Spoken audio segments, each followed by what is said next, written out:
శ్రీమాత్రే నమః. ముందుగా అందరికీ శ్రీరామనవమి శుభాకాంక్షలు. ఈరోజు శ్రీరామనవమి కనుక శ్రీరాముల వారి పూజా విధానం తెలుసుకుందాం.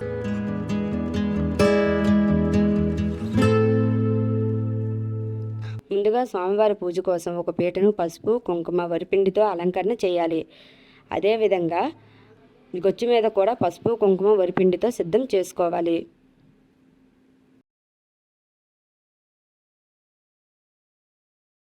తర్వాత మనం ముందుగానే అలంకరణ చేసుకున్న పీటను ఈ విధంగా ముగ్గు పైన పెట్టుకోవాలి. ఆ పీట మీద ఒక నూతన వస్త్రంతో అలంకరణ చేయాలి. 3 దోసెలు బియ్యం వేసి దాని మీద కాస్త చిటికెడు పసుపు కుంకుమ వేసుకోవాలి. తర్వాత దానిపైన శ్రీరాముని పట్టాభిషేకం పటంను ఉంచుకొని తర్వాత తులసి దళము అలంకరణ చేయాలి. అలాగే పెత్తి మాలను కూడా అదే విధంగా అలంకరణ చేసుకోవాలి. తరువాత పూల అలంకరణ చేయాలి. పిండి దీపాలను ఇలా వీడియోలో చూపించిన విధంగా తమలపాకుపై ఉంచాలి. మీ శక్తి కొలది ఆవు నెయ్యి కానీ నువ్వుల నూనె కానీ ఉపయోగించుకోవాలి. వీడియోలో చూపించే విధంగా స్వామివారి నామాలు శ్రీరామ అని రాసుకోవాలి. ఈ పిండి ప్రమిదలో 2 ఒత్తులు వేసుకొని కొంచెం అక్షంతలు కూడా వేసుకోవాలి. మట్టి ప్రమిదలకు కుంకుమతో అలంకరణ చేసుకోవాలి.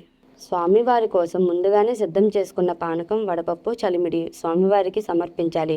ఇవి తయారు చేయడం ఎలాగో తెలుసుకోవాలి అనుకుంటే మన ఛానల్లో షార్ట్ వీడియోలో ఉంటాయి, చూడండి.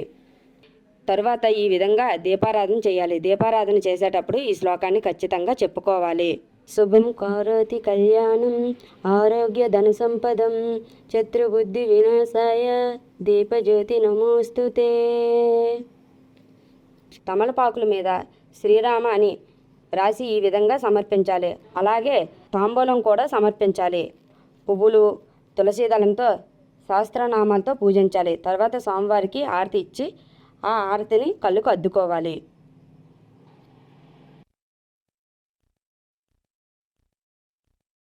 స్వామివారి పూజా విధానం మొత్తం చూశారు కదండి. ఎలా ఉందో మీ కామెంట్ రూపంలో తెలియపరచండి. స్వామి ఏ తప్పులున్నా నన్ను క్షమించండి. ఈ వీడియో నచ్చితే లైక్ చేయండి, మీకు తెలిసిన వాళ్ళకి షేర్ చేయండి. మరిన్ని మంచి విషయాల కోసం మన ఛానల్ని సబ్స్క్రైబ్ చేసుకోండి, అలాగే ఫాలో అవుతూ ఉండండి.